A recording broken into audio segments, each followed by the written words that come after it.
Okay, it's time to head to the library. Some of my books came in, not from my book club, books that I just wanted to read. So I'm headed over there. It is Easter Saturday. That's not really a day. Holy Saturday, whatever day it is. I'm headed over to the library because they were closed yesterday and they're going to be closed later on. So I got to get my books. It's like hosting awards shows, but then kind of.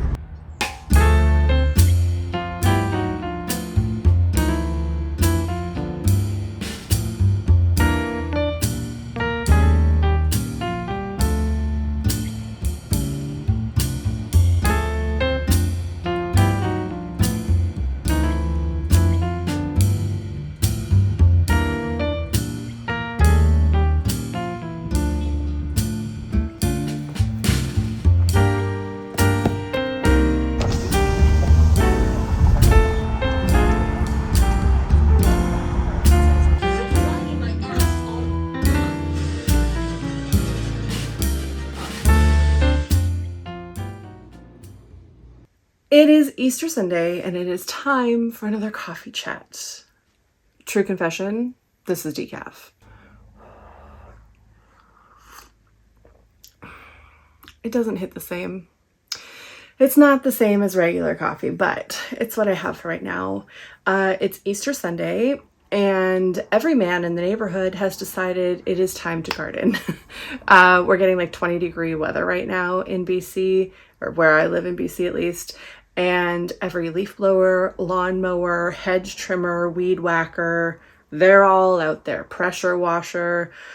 This is the week they're getting it done. It is the first really nice week that we've been having. And like I said, like 20 degrees, it'll be 20, 21 most of the week until next weekend. So everybody needs to get things done. It is very noisy on these parts. And I do have, it's Sunday and it's 3, so I really should be writing, which means I'm definitely not. I'm procrastinating and I'm sitting here doing a coffee chat with you guys. It just really isn't the same. I digress. This morning was when Trump sent out those really crazy messages on Truth Social. Has a president ever sworn before, like while threatening a country? It's just a lot. So I've been slowly getting back into the swing of things over on TikTok and different social medias. I took March to like regroup and organize. In my previous videos I was talking about all my organizing and things that I was doing and trying to catch up, and this new job that I've taken on.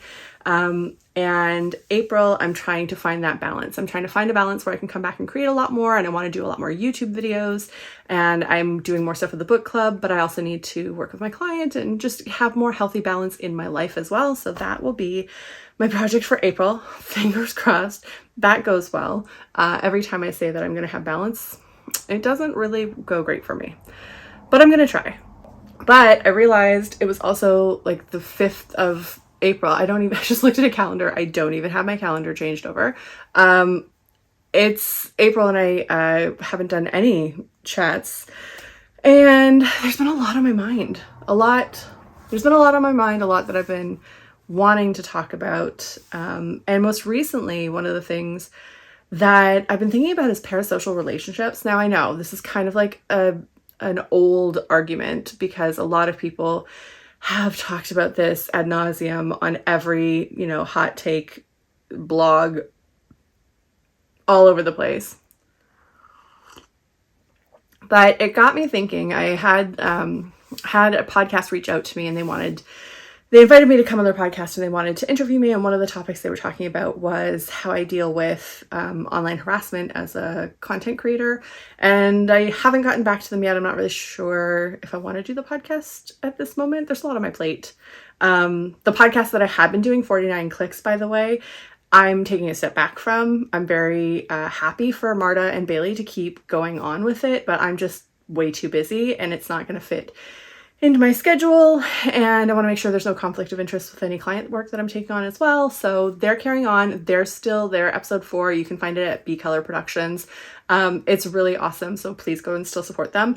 But for me, I just haven't decided whether or not I want to accept that invitation yet. But the topic I found really interesting.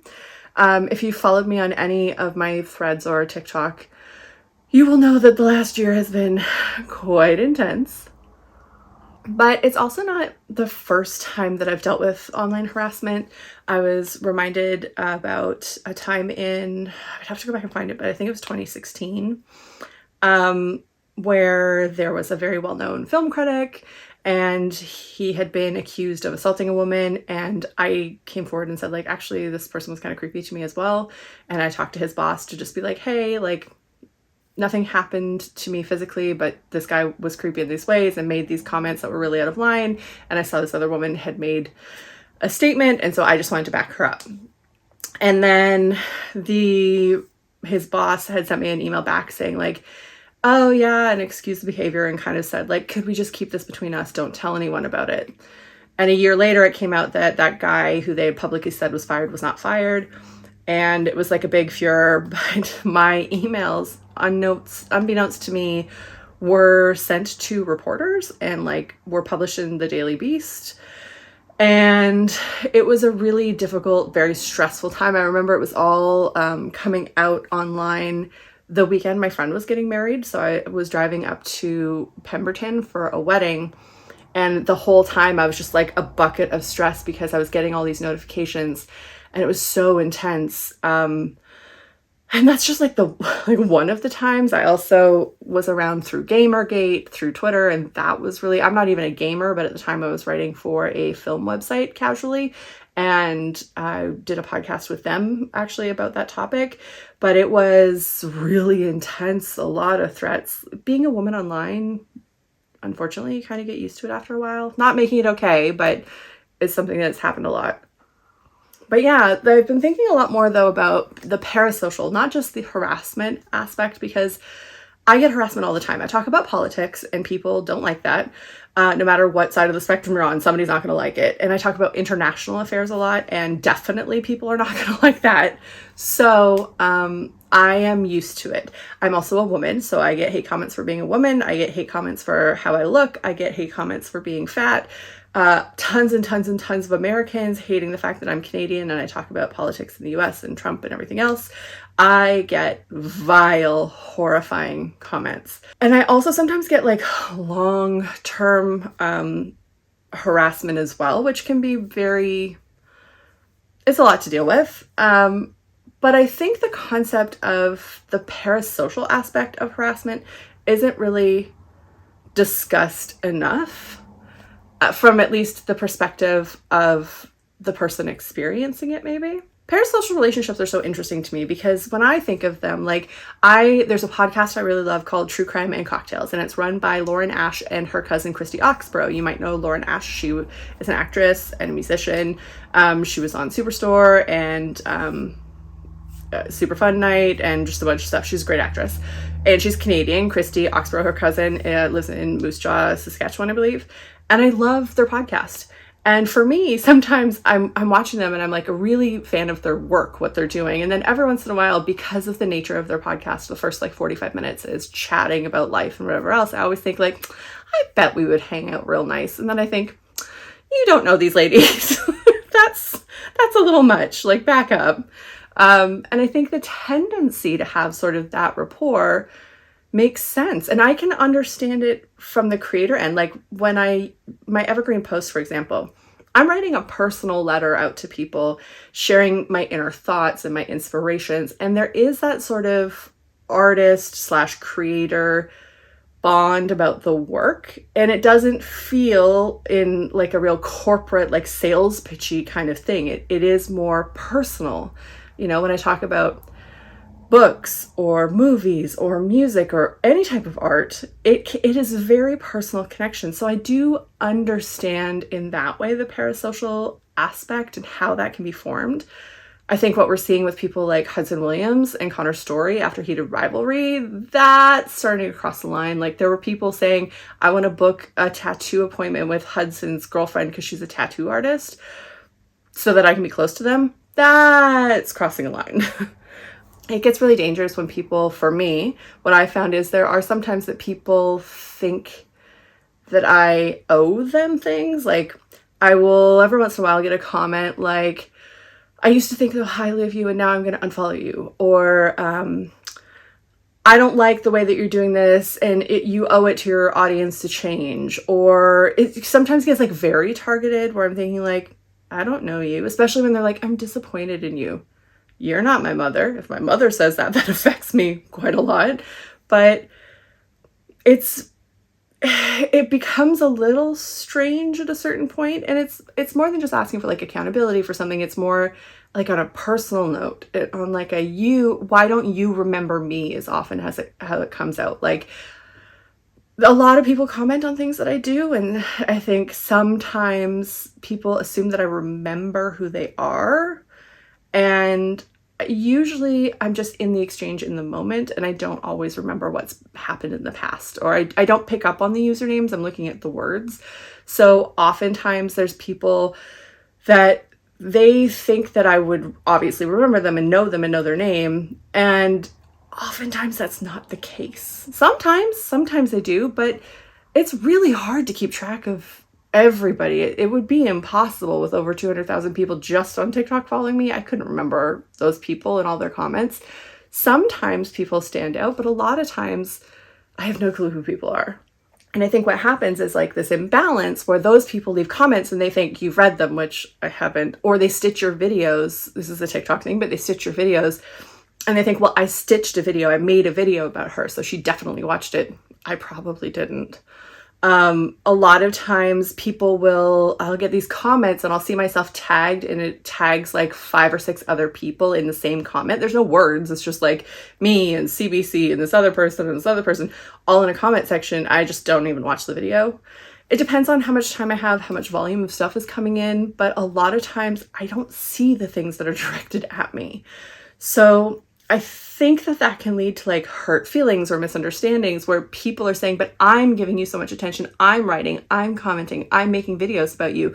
So obviously you know what I've said, which leads to situations where like I'm making a video later on and they're like, this must be about me and that comment that I left 3 months ago. And for me, I'm like, I didn't even think of that comment or remember you.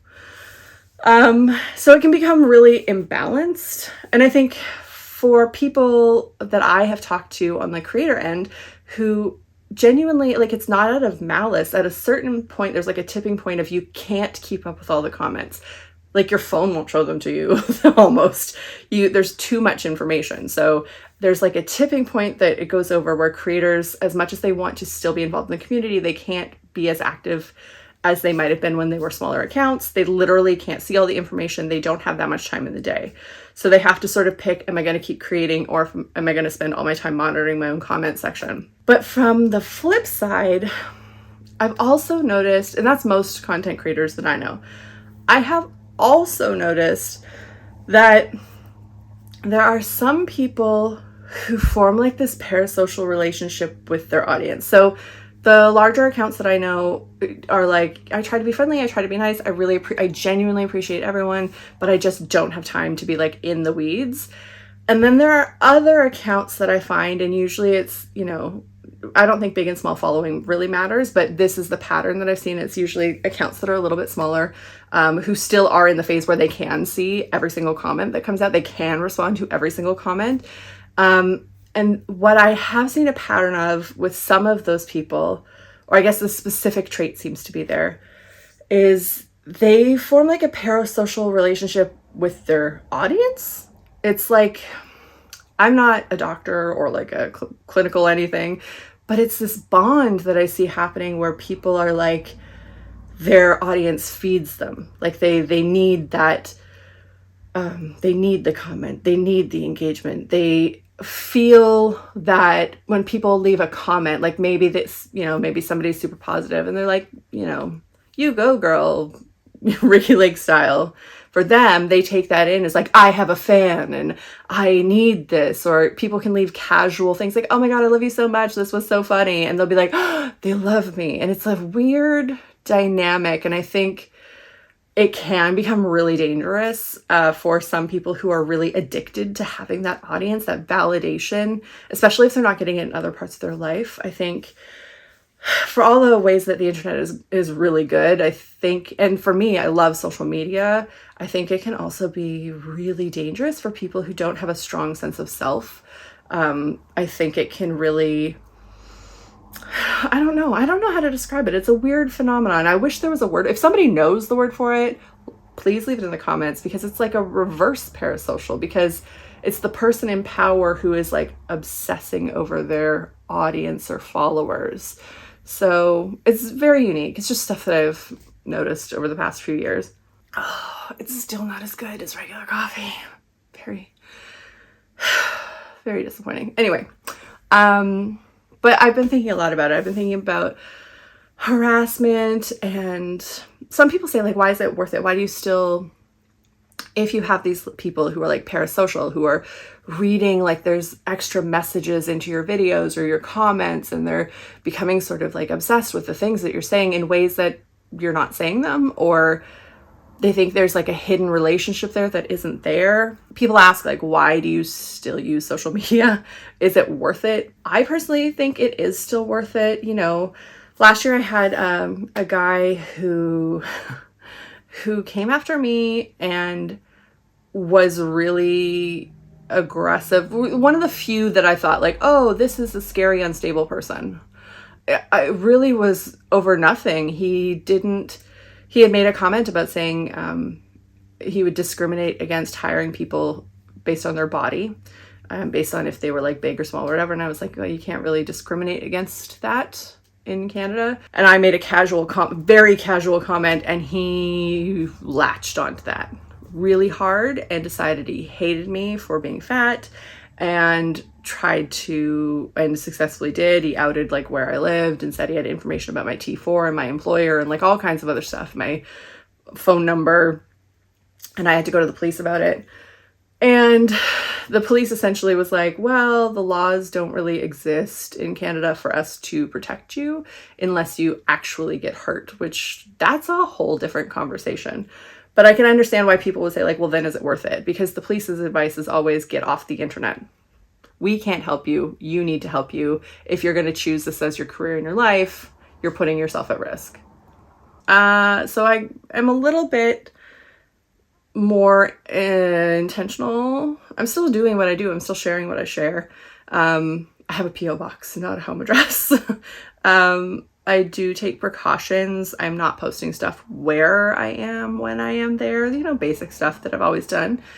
But if I want to keep continuing the work that I do have to realize that there will sometimes be crazy people out there, men who don't like me just for the way that I look and become really obsessive and try to track things down about me. And I'm sure that's something that every female content creator can relate to. And I haven't heard a blip from him since. He was just trying to be a big, scary guy. Unfortunately, lived far enough away from me that it wasn't an immediate concern, but concerning enough that I told the police. There's so much to talk about this. I just want like a quick coffee chat, but it is something that's been weighing on my mind lately. Sort of the being online versus not being online. And it, you know, I spent a lot of March not online, and there was a lot of great peace of mind of not being online as well. But was it enough for me to not want to post and not be a content creator? No. Is it maybe making me consider the ways that I show up? Maybe. But I think ultimately I'm not going to let people scare me off the internet. I've been doing the internet for a long time, and I had a Gmail account back when they were first rolling it out, and only like people within the employee side could have email addresses. I've had blogs since high school. Before that, I had zines. I've always been somebody who's going to use social media. So I'm not going anywhere. And I think I've just found better ways to deal with people who get really obsessed and harass me, or have really weird ideas about things that I've said, or they take it overly personally, or they think like, oh, this must be a hidden message about me or whatever. I've just sort of realized like there's a lot of, as much as I love the internet, there's a lot of unwell people out there as well, just as there are offline. And it's not going to stop me from continuing to do what I love and communicate with people and have fun. I'm just sort of thinking about a little bit more balance going forward in April. That has been what's on my mind this coffee chat. In addition to this coffee being terrible, So I'm gonna have to rectify that. And also I have to get into writing my newsletter, which I really hope he hasn't posted more things on True Social. It's so exhausting. It is so exhausting to wake up to that. It's like, and at this point, this is a Sunday. I don't know what's coming Tuesday. He just tweeted or truthed. Tuesday, 8 p.m. Eastern. What does that mean? US is never going back to being the way it was. Countries around the world are never going to. This is like a generational. It doesn't even matter if he isn't there anymore as president. It won't matter. This is a generational rift. What an upbeat coffee chat. Okay, no, the coffee continues to be bad. It needs caffeine in it. I'm gonna go make real coffee and do some writing, and I will talk to you later.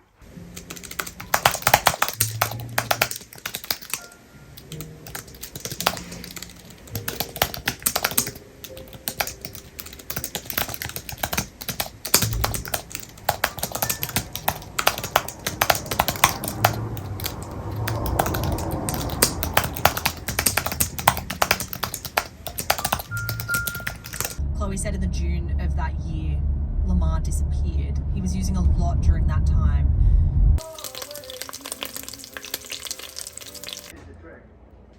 But to have a contingency as opposed to went into a military compound, a massive, thousands and thousands of soldiers. I think it's like 2 o'clock in the morning, and you can see my little printer working behind me. I, of course, ran out of ink while printing the newsletter. We're getting through. We're going to get it out. Okay, I am off to the post office. I have this many mail club members. We're going to go mail that. It's a little behind. Easter weekend screwed me up, but and I was like, don't worry, I'll just do it. And listen, things happened, but it's done. And I think this is going to be a good one. I included seed packets in this. It's going to be awesome. I hope people like it. Did you have breakfast, my dear? Oh, good for you.